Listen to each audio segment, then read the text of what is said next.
এই সরকারের আগে যখন বিডিআর এসে আমাদের বিডিআর এর সাথে যুদ্ধ হইতো সীমান্তে, একজন যদি বিডিআর মারা যেত আর বিএসএফ মারা যেত ধর্ষণ, আমরা সেই সাহসী লোক, আমরা সংখ্যায় ছোট হতে পারি, আমরা 18 কোটি মানুষ যদি আমরা অস্ত্র হাতে তুলে নিই, আমরা আপনারা আমাদের সাথে পারবেন না। আপনারা চক্রান্ত করেন না, আপনারা আমাদের চক্রান্ত করেন না। আপনারা বড়দের সাথে পারেন, কিন্তু আপনাদের ছোট লোক, আপনাদের আত্মা ছোট।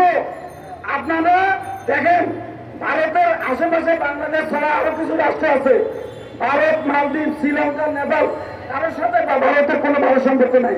কেন ভালো সম্পর্ক নাই? কারণ এরা মানুষ না, এরা অমানুষ। এই অমানুষদের সাথে কেউ ভালো সম্পর্ক রাখতে চায় না।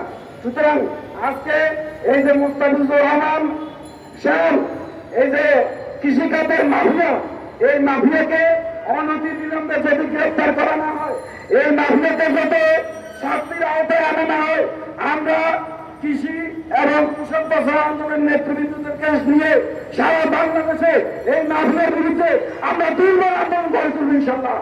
আর ভারতকে বলে দিতে চাই, আপনারা আমাদের উপরে চক্রান্ত করেন না। আমরা বসে থাকতে এদেশের মানুষের একটা পশম আপনাদের ছিঁড়ার ক্ষমতা নেই ইনশাল্লাহ। আপনারা সবাই ভালো থাকবেন, খুশি থাকবেন। আল্লাহ হাফেজ, আসসালামু আলাইকুম।